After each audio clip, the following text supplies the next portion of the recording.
Seja bem-vindo ao canal da Comunidade Batista do Bueno. Se você é novo por aqui, inscreva-se, curta, comente e compartilhe. Assim você nos ajuda a levar a palavra de Deus para mais pessoas. Agora vamos meditar na palavra de Deus. Que o Senhor te abençoe. Eu vou dizer um pouquinho para vocês daquilo que Deus tem falado comigo nesses últimos dias. Eu queria começar com Apocalipse capítulo 7, verso 16. Em Apocalipse 7, verso 16, o Senhor fala conosco desta forma: jamais terão fome, nunca mais terão sede, não cairá sobre eles o sol, nem qualquer outro calor forte. Sabe o que Deus está nos dizendo nessa manhã? De hoje até o último dia da nossa peregrinação, estamos abrigados debaixo da sua potente mão, que nos vai conduzir dia após dia. Nessa compreensão daquilo que Ele está falando, Ele está dizendo para cada pessoa da igreja nessa manhã: sua vida está resolvida, está tudo no absoluto controle do Todo-Poderoso. Nem praga, nem peste, nem mal algum alcançará você. Então, nós deveríamos construir uma vida debaixo de uma segurança, de uma determinação muito grande de entender os nossos dias. Sinceramente, eu não entendo por que um crente gasta tempo diante de uma televisão assistindo noticiário. Eu não consigo entender. Eu aboli isso da minha vida há muitos e muitos anos. Não me interessa absolutamente nada o que as pessoas têm para dizer do que aconteceu ontem. Os noticiários trazem notícias antigas, coisas que já aconteceram, e você não pode fazer nada para evitar o que já aconteceu. Então gaste seu tempo com isso. A Bíblia, ela traz para você uma garantia todos os dias da nossa vida. Eu não sei qual é o seu versículo preferido, o versículo que você tem na sua vida como a sua fonte de inspiração diária. O meu versículo é Romanos 8,18. E lá está escrito assim: porque para mim tenho por certo que as aflições do tempo presente não podem ser comparadas com a glória que em nós há de ser revelada. Então, eu já passei muitas lutas na minha vida, muitas provas duríssimas e difíceis. Posso dizer para vocês sobre um monte de situação que acontece na vida das pessoas que estão peregrinando aqui no transitório. De fato, o que eu aprendi das lutas é que elas passam, elas não estacionam na nossa vida, elas passam. Sabe esse problema que você está passando hoje, que está te machucando? O Senhor está te dizendo: está com as horas contadas, vai passar, vai acabar. Nenhuma dessas lutas podem transtornar a sua vida, porque elas já estão com o prazo contado para acabar. Mas você pode perguntar: por que eu estou passando por isso? Porque você está sendo preparado, treinado, você está sendo educado para viver na casa do Pai. E na casa do Pai existe uma marca constante que deve ser desenvolvida, que é a gratidão, o louvor, ações de graças. Então, no meio das lutas, dê glória a Deus. Tem gente que está passando por problema e está construindo um novo problema para quando esse passar. Sabe como você constrói problemas? Quando esse aqui terminar, você constrói um próximo aqui. Quando você passando por esse, você não dá glória a Deus, você não agradece a Deus, você não louva o Senhor no meio da prova que você está passando, porque você já tem uma promessa de que Ele vai guardar a tua entrada e a tua saída desde agora e para sempre. Nós vamos chegar num lugar seguro. Está mais perto de nós o nosso lugar seguro. o lugar onde toda lágrima será enxugada, o lugar onde fome e sede não nos alcançarão. Esse dia está mais próximo. Você não está correndo risco, você não está debaixo de uma ameaça maior do que a promessa que Deus fez para a sua vida e assinou com o sangue do Senhor Jesus. Agora, tendo essa certeza, então nós podemos organizar melhor a nossa vida. Podemos, enfrentando a prova, a situação difícil, então nós podemos organizar melhor a nossa vida. Como é que nós vamos organizar a nossa vida? Você tem que entender duas coisas sobre a sua história. Você tem que entender missão e propósito. Por qual razão o Senhor te mantém aqui? Propósito. O que você deve fazer enquanto está aqui? Missão. E é sobre isso que nós precisamos falar todos os dias da nossa vida. Então eu queria te dar o segundo texto desta manhã, que está em Hebreus capítulo 4, versículo 16. Hebreus 4, 16, a Bíblia diz assim: portanto, vamos ousadamente até o próprio trono de Deus e permaneçamos lá, para recebermos a sua misericórdia e acharmos a sua graça para nos ajudar em tempos de necessidade. O que esse texto diz para mim e para você? Ontem eu gravei uma oração da minha mãe. Ela fala baixinho, a voz dela está diminuindo, enquanto ela está falando sobre as coisas triviais da vida. Mas se você fala assim: mãe, ora, vira uma leoa. Então eu gravo essas orações dela, eu quero ter isso bem vivo na minha memória, essas orações. E ela fez uma oração ontem que me impressionou. Ela teve um mal-estar, e aí então ela falou com Deus sobre o mal-estar. E aqui a Bíblia está dizendo: o seu remédio é Deus, o seu socorro é Deus, o banco é Deus, o seu plano de saúde é Deus. Ele controla a sua vida. Então você deve ir ao trono de Deus com ousadia, para tratar com Deus sobre todas as coisas que estão acontecendo na sua vida. Você deve ir à presença de Deus com ousadia. Você deve pedir a Deus aquilo que você precisa. Você não deve mais ser governado por aflições, por problemas e necessidades. Você tem que pedir a Deus. Peça a Deus. Deus falou conosco nessa manhã. Um casal sobre uma ameaça. Ela contacta a igreja ora. Alguém diz assim: bom, 30% a possibilidade. E alguém responde: mesmo que for 5%, nosso Deus é maior. Sim, o nosso Deus é maior. Se tem uma marca que a igreja deveria ter, era a oração. Tinha uma igreja numa cidade do interior, e eles se reuniam toda madrugada para orar. 5 horas da manhã, as pessoas abriam a igreja, e a igreja começava a chegar, e se reuniam todas as manhãs e passavam um tempo em oração. E aquilo foi passando ano, chega um tempo as pessoas começaram a desistir. Grave isso, as pessoas começaram a desistir. E o número das pessoas que oravam pela madrugada foi diminuindo tanto que um dia o pastor disse assim: não vem mais ninguém, vamos encerrar isso. E pararam de orar. Quando eles pararam de orar, passou algum tempo, alguns meses, a associação dos comerciantes do bairro fizeram um abaixo-assinado e foram até a igreja e chamaram o pastor para uma reunião com um abaixo-assinado. E no abaixo-assinado eles estavam dizendo para a igreja o seguinte: quando vocês pararam de orar, a criminalidade, o roubo e os assaltos aumentaram no bairro, as vendas caíram. Então nós fizemos um abaixo-assinado e a comunidade veio pedir à igreja: volte a orar.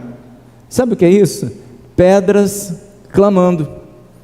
A Bíblia diz que a igreja deve orar sempre, que nós devemos orar sempre, que as nossas casas devem ser repletas de orações. nunca de reclamação, nunca de murmuração, nunca de gemidos, mas de orações. O Senhor incita você, Ele desafia você. Eu me lembro de Jesus, já no final da caminhada dele com os discípulos, ele vivendo aquele momento de discipulado, ele diz assim: mas vocês não me pediram nada, peçam e vocês receberão. Então é uma forma de viver. Se existe uma marca que a igreja dos nossos dias deve manter diante da sociedade que nós somos chamados para representar o Senhor, é a de uma igreja que ora, de uma igreja que intercede, de uma igreja que busca. Isso pode incomodar muito as pessoas. Nós criamos um conceito de quem vai muito à igreja é carola, quem vai muito à igreja ficou fanático, quem vai muito à igreja parece que é uma pessoa que não tem nada a fazer. Na realidade, uma igreja que ora muda o mundo, uma igreja que ora transforma uma cidade, uma igreja que ora transforma um país. Foi Ele quem nos disse: se o meu povo que chama pelo meu nome orar, me buscar, se arrepender dos seus maus caminhos, eu vou ouvir a oração desse povo, eu vou perdoar os pecados e eu vou sarar a terra, eu vou sarar a cidade.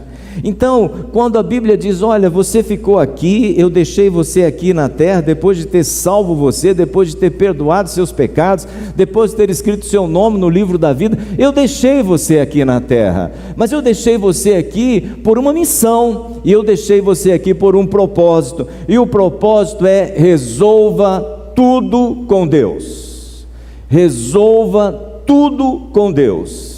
Qualquer problema que te aparecer na vida, é Deus chamando você para orar. Qualquer notícia ruim que você receber, é Deus te chamando para orar. Qualquer expectativa frustrada, é Deus chamando você para orar. Por quê? Porque a Bíblia diz que nós vamos com ousadia ao trono. Trono significa governo, trono significa a soberania, trono significa o lugar onde as coisas são decididas. Venham ao trono de Deus, porque nesse lugar Ele garante a você, tem uma coisa que você sempre vai alcançar: a misericórdia, a graça e as respostas que vão mudar a sua vida. Mas nós ficamos aqui, fomos salvos e ficamos aqui. Então a Bíblia diz para você em 2 Coríntios capítulo 12, versículo 9, ele diz assim: a minha graça é tudo que você precisa. Olha para quem está do teu lado e seja agora um profeta de Deus e diz para essa pessoa que está do teu lado: o Senhor manda te dizer que a graça dele é tudo que você precisa. O que é graça? Graça é garantia, graça é vitória garantida, graça é a solução para todas as áreas da sua vida. Esta graça não vai faltar. Quando os primeiros lampejos de um novo dia ou dessa segunda-feira surgir sobre a sua vida, e lá na tua bolsa, lá na tua cesta, no teu fluxo de caixa, os boletos, as taxas, os guias de impostos começam a supitar, começam a chamar sua atenção, manda silenciar e repita para você mesmo: a graça do Senhor me basta. Ela é a minha fonte, ela é o meu sustento. Não existe absolutamente nada na sua vida impossível que não possa ser coberto com esta graça abundante de Deus. Então Paulo diz nesse versículo 9 do capítulo 12 de 2 Coríntios: agora eu me sinto feliz. Eu me sinto feliz em gloriar-me nas minhas fraquezas, porque na minha fraqueza eu sou uma demonstração viva do poder de Deus. Sabe esse lugar difícil que você está passando aí? Ele permitiu. Por que Ele permitiu? Porque o assunto dele não é a transitoriedade, o assunto dele é preparar você para viver na presença dele, na companhia dele por toda a eternidade. Você está sendo educado para viver na casa do Pai. Então preste atenção, ele diz: o lugar da fraqueza, o lugar da dificuldade precisa de um glória a Deus. Uma vez eu conheci uma pessoa lá em Brasília, no tempo que eu morei lá, e ele era uma pessoa assim, reclamava de tudo, murmurava de tudo. Quando você encontrava com ele, você tinha que saber que vinha notícia ruim, vinha problema, vinha muita dificuldade. Um dia nós estávamos reunidos, um grupo de homens, lendo a Bíblia juntos, e nós aprendemos Paulo dizendo assim, que ele resolvia a vida dele dando glória a Deus. Ele ficou muito quieto naquela reunião, e depois daquela reunião, ele sumiu, nunca mais apareceu. Ficou uns 5 meses, muitas vezes eu mandei recado, liguei, ele não atendeu o telefone, e depois de uns 5, 6 meses, um dia nós estávamos reunidos e ele chegou. Era uma outra pessoa, não era a mesma pessoa. A físico dele, o semblante dele, a roupa que ele estava usando, completamente diferente. E ele chegou, e no momento dele dar o testemunho, compartilhar, cada um compartilhava a sua semana, ele disse assim: eu queria convidar vocês para que a próxima reunião fosse na minha casa. E aí, quando ele falou na minha casa, todo mundo pensou: puxa, ele mora num apartamentinho ali na Asa Norte, é tão pequenininho, é tão apertadinho, como é que a gente vai caber lá? Acho que todo o grupo pensou nisso. Aí ele disse assim: o meu endereço agora é Superquadra Norte, lote 3, não me lembro a casa, mas aquele endereço era do Lago Norte. Alguém perguntou: mas você mudou para o Lago Norte? E ele respondeu: eu comprei uma casa no Lago Norte. Olha, ele era endividado, totalmente endividado. No final das reuniões todo mundo saía rápido, porque ele ia pedir dinheiro emprestado. Eu comprei uma casa lá. E aí alguém perguntou: como você comprou uma casa no Lago Norte? Aí ele disse assim: quando eu saí daqui da última reunião, as pessoas compartilharam comigo que eles resolviam a vida dando glória a Deus. Então eu saí daqui dando glória a Deus. Eu passei a viver dando glória a Deus. Um dia eu dei 500 glória a Deus e comprei aquela casa. E eu vivo agora dando glória a Deus. E nós fomos reunir naquela casa, e era uma casa impressionante no Lago Norte. E a vida mudou, porque alguém aprendeu que a graça basta, e nós existimos aqui nesta vida para dar glória a Deus. Por isso, no meio das nossas provações, por meio das nossas lutas, dê glória a Deus, porque a graça basta, a graça do Senhor é suficiente para todos nós. Eu queria falar também com você sobre Romanos 3, 12 e 15, e diz assim: visto que vocês foram escolhidos por Deus, que lhes deu um novo tipo de vida, por causa do seu profundo e santo amor, também vocês devem pôr em prática a compaixão, a bondade, a humildade, a mansidão e a paciência. Sejam amáveis uns com os outros, prontos a perdoar, jamais guardem rancor, perdoem como o Senhor perdoou a vocês. Colossenses 3, 12, até o versículo 12, 13, 14, 15, 16, 17. Se esses textos não estão marcados na sua Bíblia, marca hoje. O 14 diz: acima de tudo, deixem que o amor dirija a vida de vocês, porque assim toda a igreja permanecerá unida em perfeita harmonia. Que a paz de Cristo seja sempre presente no coração e na vida de vocês, pois isso é a responsabilidade e o privilégio que vocês têm como membros do seu corpo, e sejam sempre agradecidos. E tudo quanto fizerem ou disserem, seja como se vocês fossem representantes do Senhor Jesus, dando por meio dele graças a Deus Pai. Preste atenção, ele estava dizendo: nós fomos salvos, nossos pecados foram perdoados, nosso nome foi escrito no livro da vida, mas nós ficamos aqui, que Jesus chamou vale de tribulação, lugar de problema, lugar de luta. Ele nos deixou aqui, e agora ele está explicando isso. Tendo ficado aqui, vivam assim. Então nessa manhã o Senhor está dizendo: consulta a sua vida, vê se tem na sua vida algo que você guarda aqui dentro, que é rancor, que é mágoa, falhas que cometeram contra você, que alimentam a sua vida todos os dias, e perdoa. A nosso estilo de vida, enquanto nós estamos aqui, andando aqui, depois de termos sido salvos, é para mostrar a diferença que produziu na nossa vida o fato de termos encontrado a graça. Então, ele ensina você a viver aqui. Todos os dias existe uma maneira de viver aqui. Como é que nós vivemos? Não com a pauta do mundo, não com o noticiário dos jornais, da revista e da televisão. Não é isso que nos pauta. Sabe o que disse o presidente? Sabe o que disse o ministro? Sabe o que disse? Isso não importa para você. Uma fonte de água que não tem água não é fonte para a sua vida. Então você não interessa o que essas pessoas estão dizendo. O que nos importa é ouvir o que o Senhor nos diz. E Ele está dizendo para você: enquanto você anda aqui nesse vale de lágrimas e de tribulações e de desafios, eu estou treinando você para viver no lugar aonde não falta água, aonde não tem calor, aonde toda lágrima foi enxugada, a minha casa, onde você vai viver para sempre e eternamente. A ideia de que nós vamos ter aqui privilégios ou reconhecimento que vão dar significado à nossa vida é uma mentira do diabo. Nós vamos passar aqui pelas provas, e nestas provas nós somos chamados por Deus a praticar compaixão, bondade, humildade, mansidão, paciência, amabilidade.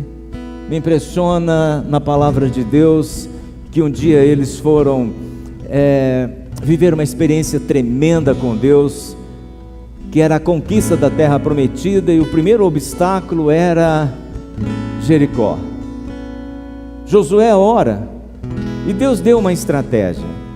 Josué, ninguém fala nada, todo mundo em silêncio, ninguém fala nada. Primeiro dia vocês dão uma volta em torno da cidade, volta para casa, ninguém fala nada. Segundo dia, a mesma coisa. Terceiro dia, a mesma coisa. Quarto dia, a mesma coisa. Quinto dia, a mesma coisa. Sexto dia, a mesma coisa. Mas no sétimo dia, ao invés de uma volta, vocês vão dar 7 voltas. Ninguém fala nada. E aí, então, os sacerdotes vão tocar o chofar. E quando eles começarem a tocar, gritem. E quando eles gritaram, as mulheres caíram. E aquele exército e aquela cidade fortificada veio ao chão. Tudo estava na mão daquele povo que há poucos anos atrás eram escravos, nem sabiam lutar. E agora eles têm a cidade nas mãos, eles conquistaram a cidade. Então Deus disse: olha, nada nessa cidade me interessa. Destruam tudo, queimam tudo, nada me interessa. Mas teve uma pessoa lá que se chamava Acã, e Acã viu uma capa babilônica, ele viu uma quantidade de ouro escondido, e ele pegou aquilo para ele. Ele disse: é desperdício queimar isso aqui. Acã, ele levou aquilo, escondeu na sua tenda, e todo Israel começou a viver um tempo de derrota. Acã. Não podemos esquecer dessa experiência, porque muitos de nós temos trazido para os nossos cultos, para as nossas reuniões, aquilo que nós valorizamos no mundo. Essa semana eu vi uma pregação de um pastor muito conhecido no Brasil. Ele estava dizendo assim: vocês acham que celular é Bíblia? Celular não é Bíblia. Ela contém a Bíblia, mas aí também contém pornografia, aí contém fofoca, aí contém intriga, aí contém mentira. Você não pode misturar a Bíblia com isso. Gente, é verdade sim. Chegou um tempo em que nós temos que ser extremamente posicionados. Nada do mundo deve fazer parte da nossa vida, do nosso ajuntamento. Chegou o tempo da gente dizer: bom, nós vamos carregar nossas Bíblias, sim. Nós vamos à igreja levando a palavra de Deus, nós vamos carregar esse livro, nós vamos mostrar que nós somos posicionados diante desse mundo. Sim, a igreja precisa disso. Acã, ele guardou aquilo que era a marca do mundo, aquilo que o mundo valorizava, ele guardou na sua casa e levou toda a comunidade à derrota. Sabe, quando nós nos reunimos todos os domingos aqui na casa de Deus, nós nos reunimos para ouvir o Senhor falar conosco. Ouvimos o Senhor nos instruir.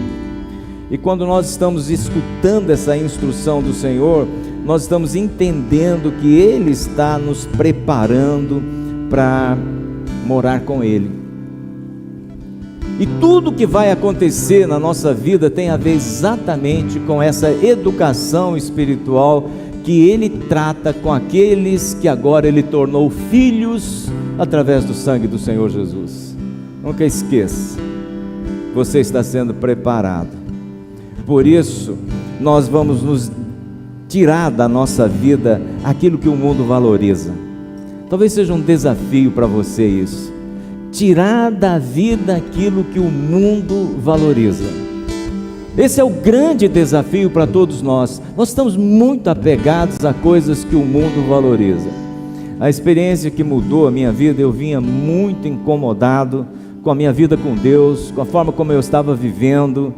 Eu estava num dia em Brasília, num shopping da cidade. Eu tinha uma loja naquele shopping.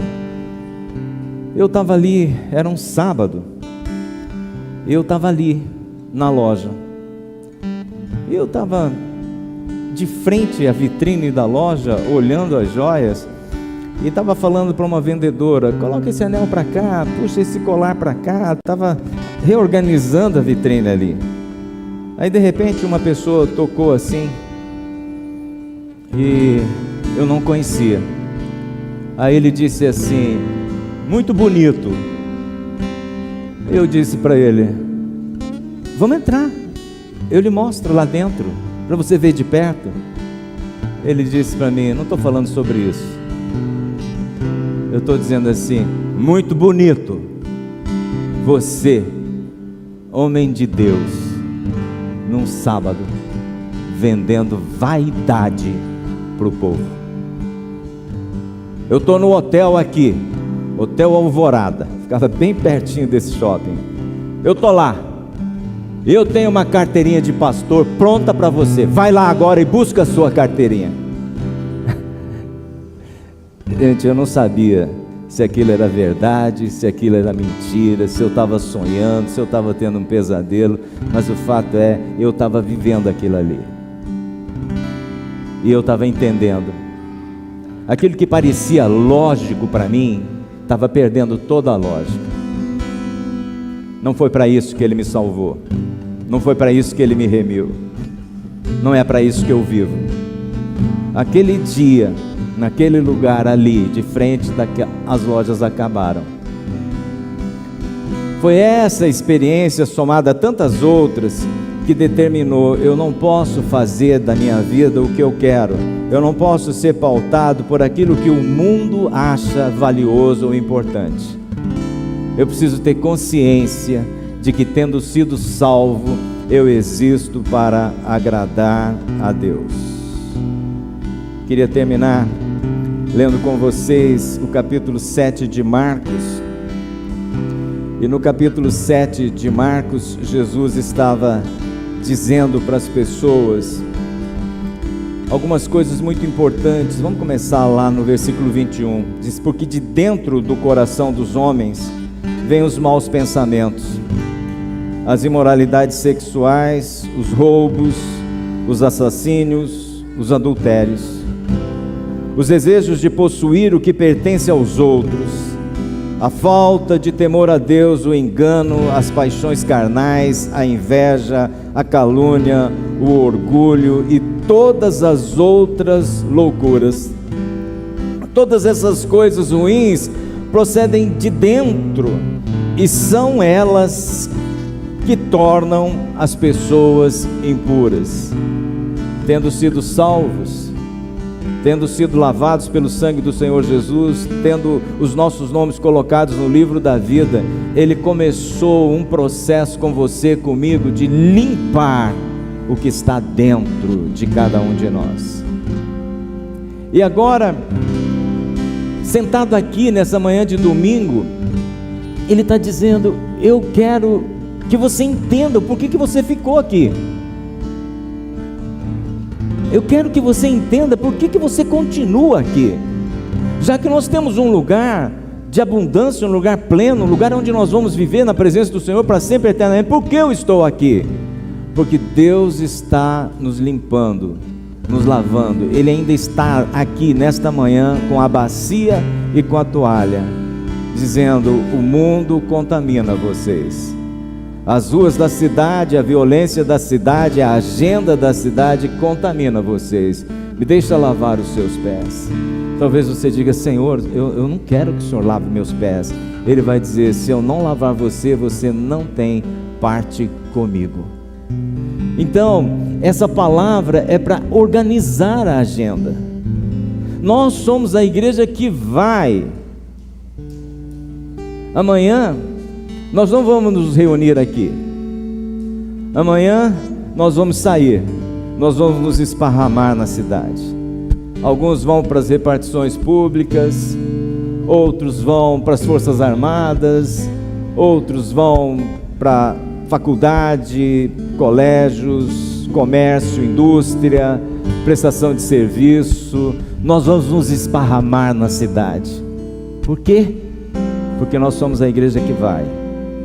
Missionários não são aqueles que são enviados para Marajó, ou para o Afeganistão, ou para a Jordânia.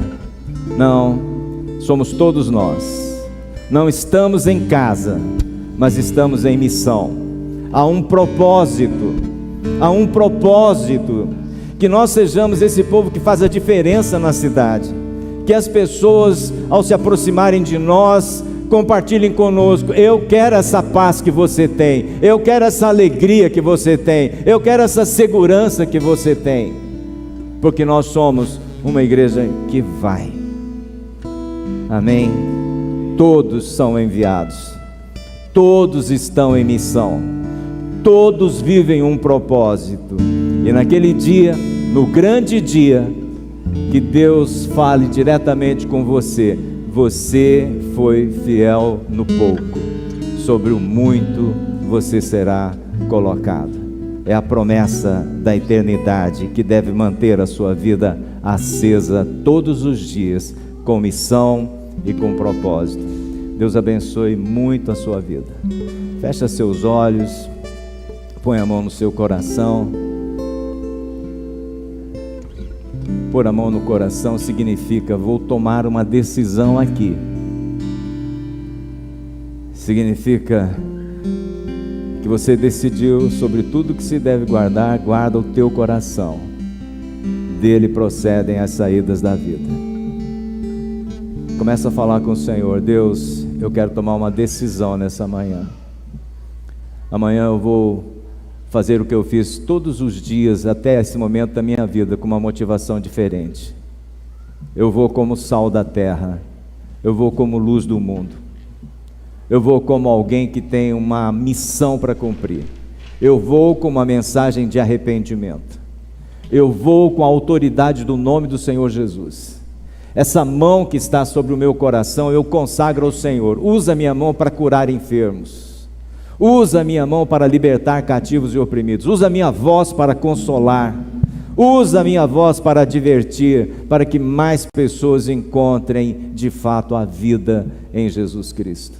Senhor maravilhoso, apesar de que somos pessoas que nos reunimos sempre na igreja, nunca nos deixes acostumar com cultos, mas que todos eles seja uma experiência de renovação e de transformação, de estarmos sendo afiados, preparados, instruídos para viver a vida que te agrada, a vida de quem tem um propósito: existir para o louvor da tua glória, a vida de quem tem uma missão: exortar o mundo a que pertencemos para que se arrependam dos seus pecados, porque o dia do juízo está próximo.